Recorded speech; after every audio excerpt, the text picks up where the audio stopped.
Hi everyone, welcome back to the Toffee Blues, your source for all things Everton today. I'm happy to say I'm joined by Charlie from Chelsea Fan TV. Charlie, thank you for coming on and joining us today. Obviously, Chelsea currently sat ninth in the table. What's your opinion on yourselves this season so far? Oh, thanks for having me, mate. Always a pleasure.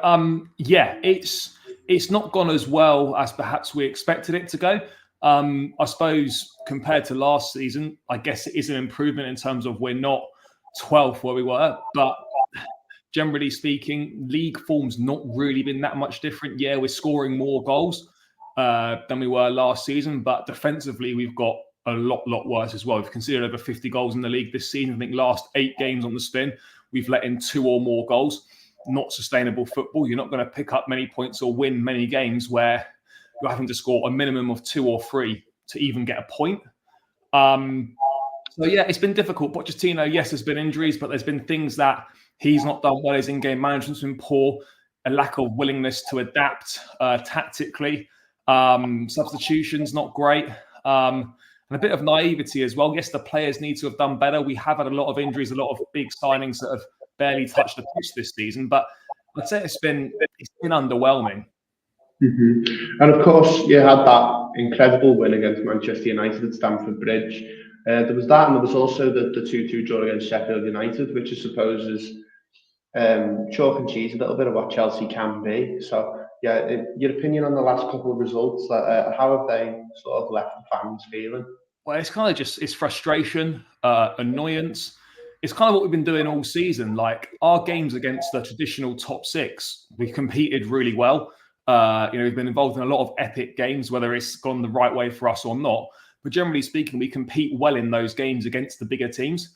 But the problem is, more of those games are going to be against your more run-of-the-mill sides or your lesser teams. And for whatever reason, we just don't seem up for them. We drop points to Sheffield United, bottom of the league, worst team in the league, at the weekend, and they outplayed us. They were better than us. That can't happen. Against Burnley, the second worst team in the league, we threw away the lead twice and we played against them with a man less for over an hour. So big inconsistencies, lack of leadership, lack of authority in the team, lack of know-how in seeing games out. So you're in a position where, yes, it's not been a good season, but even if we just take 4 more points, we win those games that we should win against Sheffield United and Burnley. You're talking about we're like a point off 6th with a game in hand. And suddenly it's not looking so bad. I think the squad right now, the limit probably is the top 6. But it's just frustration because every time we get an opportunity through whether we've been let in by other sides or record a win against a team above us, the very next game, we can't follow it up. I mean, I saw a statistic that we've only won back-to-back Premier League games twice this season. Like, you're not going to build much momentum doing that. Mm-hmm. No, of course. And you spoke a bit about leadership there. I suppose the man who you'd expect to be the leader of it all is Mauricio Pochettino. When he came in, I was expecting Chelsea to shoot right up the table and be back where they have been, 10, 15 years ago. What's your opinion on him? Do you think he's really? Would you say that it's a rebuilding process for Chelsea, or do you think that he's underperformed? It's absolutely a rebuilding process. That there's no doubt about it. You don't build a team overnight, but I think for me personally, like I as a manager, I do like him.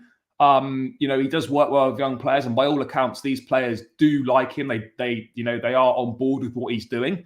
That's just not transitioning to the pitch. I think where he really lets himself down, as I said earlier, is he's reactive rather than proactive.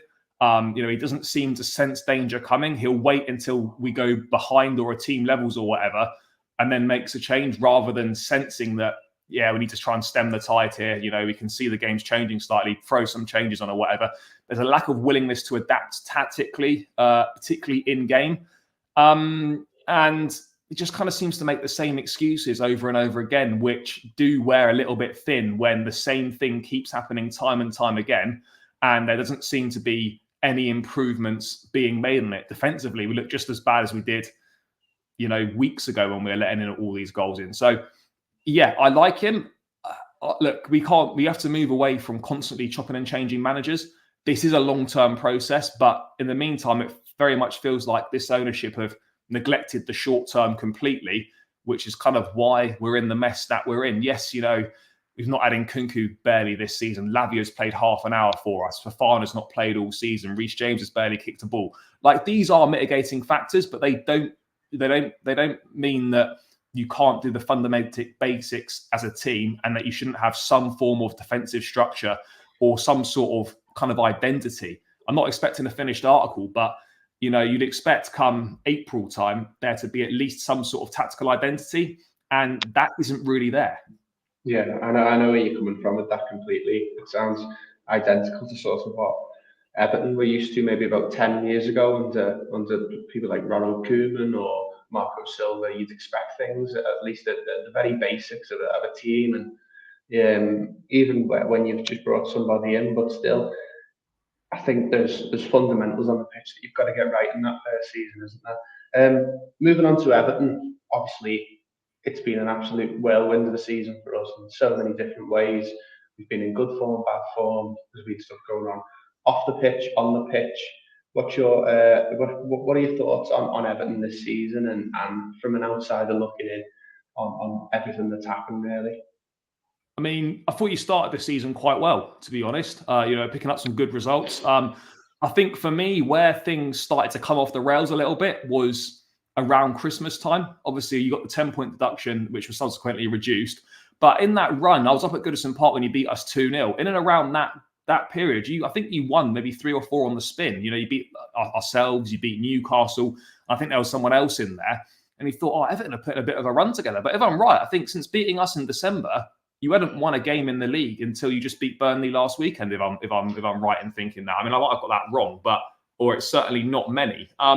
It was actually Burnley the game after that one, or one of the second game after, and then the match against Burnley was we hadn't beat anyone between the two games against Burnley. It's mad, isn't it? I mean, look, the points deductions haven't helped. I mean, I've not looked too much into it, but I always think when you start having asterisks on a league table, it loses all credibility. But you're in the situation you're in. It is a dogfight to stay up with yourselves, Nottingham Forest and Luton. I think, and maybe Crystal Palace. I think it'll be one of those 4 to join Burnley and Sheffield United. I'd like to say Everton have got the quality, but I just look at the team and I just think, where are the goals? There just doesn't appear to be any goals in that team. Defensively, there's some half-decent players, but again, you do let a few goals, and I'm just not really sure. Like, Dyche is a safe pair of hands, and I think in the circumstances, since he took over from Frank Lampard, I think he's actually done an all right job. But I'm not sure if Everton maybe need to move in a different direction rather than just sort of having a firefighter manager, because realistically, that's kind of what Dyche is. I don't want to discredit him too much, but he's a bit of a firefighter manager, a safe pair of hands that he'll keep you in the league. But if you've got aspirations of pushing up the table and maybe trying to get some sort of European football, I look at Everton, and Everton, in my opinion, should be doing something similar to what the likes of maybe West Ham are doing. But right now, they're nowhere near. And I just think maybe, obviously, the ownership is dreadful. It's been run so badly.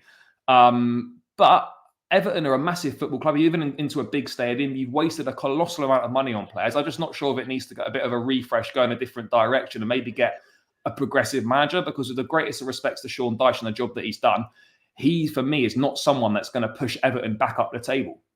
Yeah, I fully agree with you. I think what the big sort of checkpoint that we need to get to is that new stadium and getting in there before we think about any sort of rebrand. We have to go into that stadium in the Premier League, 100%. So keeping him there, and I agree, he has done okay at points this season, but it has just been a bit of a case of points dropped where maybe a more progressive manager maybe would have won the game or got a draw out of it or something like that. And I think you're completely spot on, to be honest. I think most Evertonians will agree with you. Of course, you mentioned there the points deduction. 2 times Everton have been hit with the points deduction this season. First one was 10 points, it was reduced by 4, and then a second one of 2 points. So what's your opinion on all of that? Because surely this can't go on the way it is. They're now talking about Sheffield United for next season. Forest have had one. You've got Leicester as well that are fighting a case right now. There just needs to be some sort of consistency, because there's been 3 cases this season, yourselves twice and Forest, for the same breach of the rules, and there's been 3 different punishments handed out. It's like if you do good, it's like like if you go to prison, good behaviour, your sentence will be reduced. It's like, oh, if you write a nice email, oh, we didn't do like this happened for X, Y, Z reason, we've worded it nicely. Oh, you can have a couple of points off. It should be, if you break the rules, whether it's by 1 million or 10 million or whatever, there should be a set punishment of X amount of points. And that for me is the reality. How you can have a situation where one breach is 6, one's 4, one's 2, and it's constantly changing. The Premier League absolutely needs to look at that. I know there's new FFP rules that have been set out either today or yesterday, or certainly it's come out this week, that are going to come into place in the near future. I mean, that's all very well and good, but it doesn't help Everton, Forest, etc. in a situation like now. And then you've got a situation where appeals could be heard after the season's finished. So you could end up with a farcical situation where, for example, say, I don't know, Luton stay up or yourselves or Forest go down, then there's an appeal after the season, you get your points back, and then someone else is suddenly going down. I mean, this is the integrity and the credibility of the Premier League here, and it's being run like an absolute farce, this situation. It should be, these are the rules. No one's disputing that these teams have broken the rules. They know they have. There needs to be some consistency with the punishment. You can't just be like almost making it up as you go along and giving out different points for the same rule break. So I just think it's a complete mess. There's a lack of transparency, a lack of clarity, and it's something that needs to be gotten on top of, because, as I said, once you have asterisks next to the league table, credibility is out the window. Do you think there's a different way that the Premier League go about it based on where you are in the league? Yeah, I would agree. I think that's, look, they would obviously strongly deny that, but I think it's obvious. I think, if we were talking about teams like ourselves or Man City or Liverpool or whatever, let's say, that had done the same thing as Everton and Forest and whatnot, I think you'd be looking at this being treated in a different way. Because with the greatest of respect, those teams, rightly or wrongly, those teams are viewed as more valuable to the league than, say, Everton and Nottingham Forest are. It shouldn't be like that. Each team brings something to the Premier League. We know that the top teams obviously bring in more in TV revenue. They're bringing more for other means, etc. But every team is in the league on merit, and every team contributes to making the Premier League what it is. So, when you have Richard Masters, I think it was, or someone else, describing Nottingham Forest and Everton as small clubs, or it might have just been Forest, I can't remember. Like, it doesn't reflect well. But I think there's certainly, a different way of looking at things when it's bigger teams involved, and we'll find out with Man City. I know it's obviously 115 charges rather than just one, and it takes a lot longer to go through, but we'll see what happens with that. But I've got no doubt in my mind that nothing will come of it because of who they are. Mm-hmm. Yeah, I agree with you. Back onto the pitch, Charlie, you're talking about Chelsea, a bit of a rebuilding season. I just want to know who you think have been standout players and which players have really underperformed for you this season. I think standout players are easy. Cole Palmer's been an absolute revelation. Malo Gusto's been superb at right back. It's the first time in a long time where, as Chelsea fans, we haven't had to worry about Reece James being out, because Gusto's done so well. Yes, of course, with Reece James, when he's fit and firing, for me, he's one of the best right backs in the world, if not the best. And of course, we do miss him, particularly in that final third with his finishing and goal scoring ability. But Gusto's been a revelation. Cole Palmer's been brilliant. I just think the keeper Petrovic has done pretty well this season. Made a couple of mistakes in the last couple of games, but generally speaking, he's been very solid. At £14 million, it's looking like a decent bit of business. In terms of others, it's been difficult. Obviously, we've not seen anything of Romeo Lavia or Christopher Nkunku. In terms of underperformers, I mean, Raheem Sterling's the obvious one, but he's not really a new signing, but he's definitely, one that's underperformed. Who else have we got? I think Enzo and Caicedo have been a bit underwhelming in midfield. There's been glimpses from both, but generally speaking, midfield has not been great this season. And defensively, we have been a shambles, even though individually there have been some good performances from certain players. So I'd say Palmer, Gusto are definitely the two standouts. Probably Petrovic not too far behind. And then I think the midfielders in Enzo and Caicedo have been massively underwhelming. I don't think it's only getting away from that. Mm-hmm. And when it comes to lineups and specific players that you think Everton that can hurt us specifically, who would you go for? Would it be Cole Palmer again? Yeah, Cole Palmer. We literally at the moment kind of are Cole Palmer FC. That's what we are right now. If he doesn't do anything, then we tend to struggle in games. He'll definitely be the main one. Obviously, Sterling's missing this game through illness. There's no Enzo Fernandez either for this game. So there'll be a couple of changes in midfield. Conor Gallagher will probably sit alongside Caicedo in the pivot. You'd expect Mudryk or Madueke to start, maybe Chukwuemeka in the 10. I think Chukwuemeka can cause problems, but if we're being brutally honest, like, it's going to be Cole Palmer is the one you really have to watch out for, because everything goes through him, and he's what makes this team tick right now. And is there anything that you specifically worry about playing Everton? I mean, I don't want to do sort of the stereotypical Dyche Brexit football, but like in terms of we're dreadful at defending, dreadful defensively in general, but particularly balls into the box and set pieces. I know Everton probably have moved away from that a little bit. And I think Dyche probably moved slightly away from that, given that he's managing a slightly better team in Everton than his time at Burnley. But you will 100% have success by putting balls into the box, because we just look all over the place. And every time the ball goes in the box, we look like conceding. Yeah, well, I think you might expect it to gone away, but it completely hasn't. It's, I think, it's still there, is it? All of our goals this season have come from set pieces. I think that's, honestly, I can't remember the last time we scored sort of a progressive goal where we passed the ball. It's all just been crosses and balls into the box. So I think that's probably our strongest strength. I think the best thing about Everton under Dyche, and the only way that we can really score goals. Want to end the video on getting some predictions from you, not just on the match on Monday, but also Chelsea for the rest of the season, and also who you think might go down, and who you think will win the league this season, as well as obviously Monday's game. I'll start with Monday's game. I like to say that this is the game we should be winning. We've lost once at home since October. Home form's definitely got better, but right now, given how inconsistent we are, I can't go into any game with confidence saying we're definitely going to win this game. I think we will just shade it. But honestly, I wouldn't be surprised if we lost or if we drew this game. I'm going to go for a narrow 2-1 win.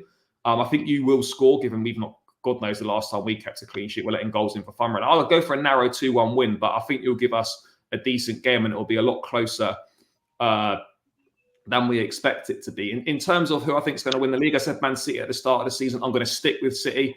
I just think when you get to this stage of the season, the business end, they sort of come alive. They've been there and done it before. The quality comes to the forefront. They're still on course of back-to-back trebles, which is just ridiculous. So I'll go just them. But Liverpool and Arsenal are running them very close. And, you know, I wouldn't be surprised if one of those did it. But I think City have just got too much with the know-how and the experience. And then in terms of going down, obviously, we know that Sheffield United and Burnley are gone. I don't want to be disrespectful, but that they're dead and buried. It's not going to happen. And then for me, out of Everton, Forest and Luton, maybe Palace could potentially fall into it.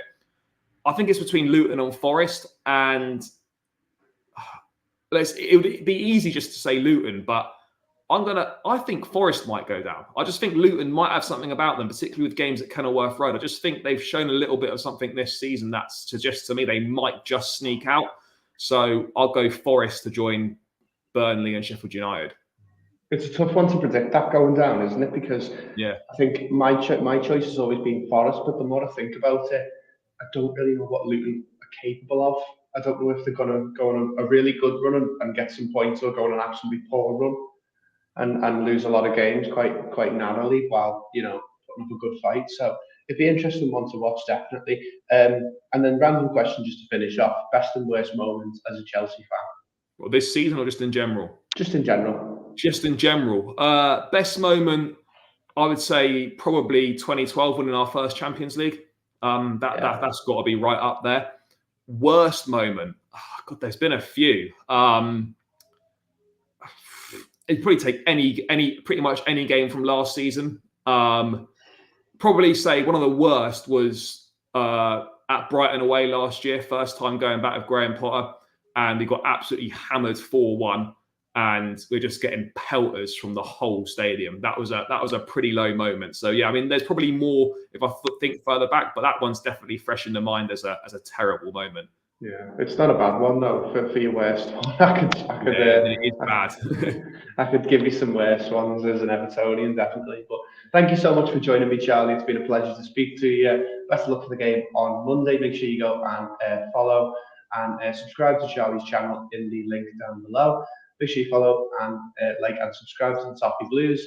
Leave us your comments, let us know your score predictions for Monday's match, and we'll see you in the next one.